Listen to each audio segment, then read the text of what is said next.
মাধৱীশ্বৰ শৰ্মা ছাৰে যিখন শৈশৱত কৰিছিলে বোকাদিঙা হাতীনদী চলচ্চিত্ৰখন, ইয়াতে মানে বিখ্যাত বুলি ক'ব লাগিব, ঐতিহাসিক এখন দলং তাৰ ওপৰতে নিৰ্মাণ কৰিছিলোঁ। আৰু এইখন পাৰ হৈ আমি দলঙত পাৰ হৈ আমি গৈ আছোঁ ৰত্নাৱলী থানলৈ। ব'লক আপোনালোকৰ ভিডিঅ'টো দেখাবলৈ আৰম্ভ কৰিম সম্পূৰ্ণ। ঠিক আছে, ব'লক।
আমাৰ ইতিমধ্যে চুকাই তেখেতে কৈছে দুআষাৰমান, মই হিচাপে দুআষাৰমান ক'ব বিচাৰিছোঁ যে মোৱামৰীয়া বিদ্ৰোহৰ সময়ত, তৃতীয় বিদ্ৰোহৰ সময়ত, তাৰমানে যেতিয়া নেকি বিদ্ৰোহ কৰিলে তেতিয়া আমাৰ দিহিং গোলাঘাটৰ দিহিং সত্ৰ যি আছিলে তাত তাৰমানে তেওঁলোক মোৱামৰীয়াসকলৰ আক্ৰমণৰ কাৰণে অত্যাচাৰৰ কাৰণে থাকিব নহয়, তেওঁলোক মানে ধৰ্মীয় প্ৰতিবাদ তেওঁ ধৰ্মৰ গুৰি ধৰোঁতা, ধৰ্মীয় ৰক্ষা কৰোঁতা যিহেতু তেওঁলোক সেই সত্ৰৰ সত্ৰাধিকাৰ আছিলে, বিভিন্ন প্ৰতিবাদী লৈ তেওঁলোক মানে পলায়ন কৰিছিলে। কিন্তু আহিছিল তেওঁলোকৰ হাত এখন আছিলে ৰহাৰ নাহৰীয়া মুখত, তালৈ বুলি আহিছিলে নদীয়ে, তেতিয়াতো আৰু বাট পথৰ গাড়ী মটৰৰ তেনেকুৱা ব্যৱস্থা নাছিলে। গতিকে তেওঁলোকে আহি নদীয়েদি আহিলে, কিন্তু ইতিমধ্যে দুখন নাৱত আহিছিলে ব্ৰজনন্দন দেৱ না গোসাঁই আছিলে, তেওঁ সত্ৰাধিকাৰ আছিলে ব্ৰজনন্দন দেৱ, তেওঁ নিখোজ হ'ল, মানে নাৱৰ তেওঁ হেৰি হ'ল, নিখোজ হ'ল, তেওঁক বিচাৰি পোৱা নগ'ল। তেওঁ এই আই মাতৃগৰাকীয়ে আৰু তেওঁৰ পুত্ৰ বৃন্দাবন দেৱে আহিলে।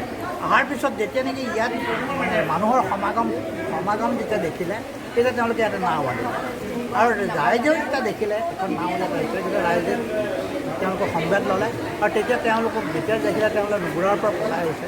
তেতিয়া আমিও তেতিয়া মানুহখিনিও আছিলে দিনভট্টৰ মানে ধৰ্মীয় মানুহ।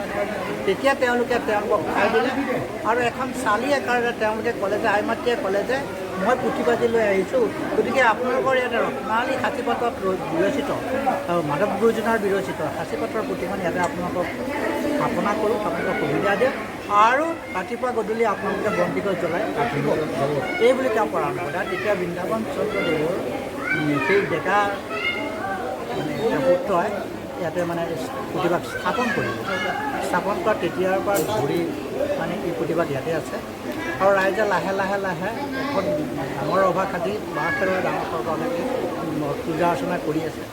ইতিমধ্যে মানৰ আক্ৰমণ হ'ল, মানৰ আক্ৰমণৰ সময়ত অত্যাচাৰ হ'ল, অত্যাচাৰ হোৱাৰ পিছত তেতিয়া হ'ল কি, এই থানঘৰটো মানে জুই লগাই দিলে। প্ৰথমে তেওঁলোকে জুই নালাগে, তেওঁলোকে ক্ষুদ্ৰ চাপ কৰিলে, অৰ্থাৎ প্ৰচাপ কৰাৰ পিছতে তেতিয়া থানঘৰ জুই লাগে, নহ'লে জুই লগা নাছিলে কিংবদন্তি মতে।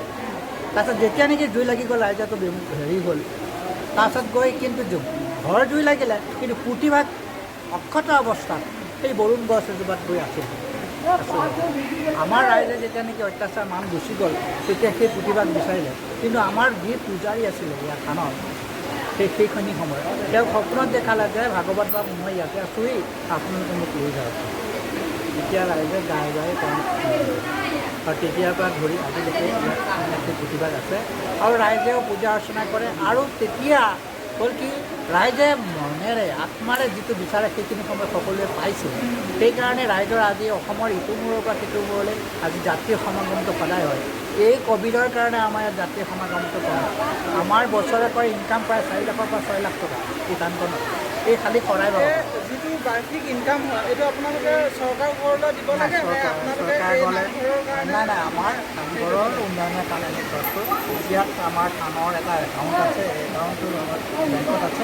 আমি সপ্তাহী এই টকাটো আমি থানৰ পৰা সপ্তাহত যিটো ইনকাম হয় আমি থানৰ একাউণ্টলৈ লৈ যাওঁ, আৰু কিবা খৰচ কৰিব লাগে কমিটি বহি কোনটো খণ্ডত কাম খৰচ কৰি তাৰ অনুমোদন লৈহে খৰচ কৰা হয়। তেতিয়া আমি এই থানৰ মণিকোটটো আমাৰ মানে হেৰি কৰি আছোঁ, টাইলছ লগাই ওপৰতো টাইলছ লগাই আছোঁ। আজি মিস্ত্ৰী মাধ্যমে ৰং কৰা, আমি ঘৰটো ৰং কৰা, এনেকুৱা কিছুমান উন্নয়নৰ কাম কৰি আছোঁ। ইতিমধ্যে তাৰ আগত হ'ল বহু বছৰ কাল আমাৰ থানে এইটো নকৰে, আৰু তাৰ আগত ব্ৰাহ্মণ আছিলে, আমাৰ ইয়াত পূজাৰী ব্ৰাহ্মণ আছিলে। ব্ৰাহ্মণসকলে থানঘৰ পালাৰ কাৰণে আমাৰ ৰাইজে তেওঁলোকে এদোনকৈ, আগতে এদোনৰ কথা আছিলে, এদোনকৈ ধান দিছিলে, আৰু তেওঁ ঘৰত হাল বাই খেতি কৰি দিছিলে। সেইখিনি সময়ত হিচাপ নিকাচে কথা নাছিলে। আজি প্ৰায় 30 বছৰৰ আগৰ পৰাহে এই থানখনৰ ইনকামটো কিমান চাবলৈ গৈ তাকো আমাৰ ভকতসকলে তেনেকুৱা এটা নাছিলে। আইসকলৰ হেৰিত তাগিদাত পৰি থানৰ ইনকামটোৰ বিষয়ে আমি ব্ৰাহ্মণক সোধা হয়। তাৰ পিছতহে আমি গম পালোঁ যে থানত বহুত ইনকাম আছে, আমি থানখনৰ উন্নয়ন হোৱা নাই। গতিকে তেতিয়াৰ পৰা আমাৰ কমিটি গঠন হ'ল। কমিটি তেতিয়াৰ পৰাহে আজি 30-35 বছৰ আগৰ পৰা কমিটিহে থানৰ তাগিদা। ইয়াৰ ভূমিখণ্ডটো ধৰি লওক অনুদান দিয়া নাই, এই ভূমিখণ্ডটোত যি গোসাঁই সত্ৰৰ নুগুৰাৰী গোসাঁই তেওঁৰ নামাকৰণে, তেওঁৰ নামতে এই ভূমিখণ্ডটো আছে, আজিও আছে। মানে এই ভূমিখণ্ডটো কিমান এতিয়া এই ভূমিখণ্ডটো প্ৰায় 40 গাঁও ওপৰত। এতিয়া তাৰ ভিতৰতে এটা কথা ক'বই লাগিব, এই সেইখন কাম আমাৰ এই সিটোপৰৰ পৰা এইটো ইয়ালৈকে এইটো এটা খণ্ড দেই। আমাৰ তাৰ বাহিৰেও আমাৰ ৰাস্তাৰ সিটোপৰেও আমি গোসাঁইৰ নামত মাটি আছে। অনুষ্ঠান কৰিবৰ কাৰণে মাটিটো আছে? আমাৰ যিটো ভূমিখণ্ড তাত আমাৰ এতিয়া এই থানখনৰ আমাৰ প্ৰকৃতি গঢ়াখহনীয়া যিটো, এতিয়া আমাৰ এই নদীখন ইয়াত নাছিল। আমাৰ সিখন গাঁও যিটো সিপাৰে দেখা হৈছে, সিপাৰৰ গাঁওখনৰ তাত নাছিলে, এখন এতিয়াও আছে। নদীখন খহনীয়াটো যেতিয়া বাঢ়ি আহিলে, নদীখন খহনীয়া আছিল, নহ'লে আমাৰ ভূমিখণ্ড বহুত আছে।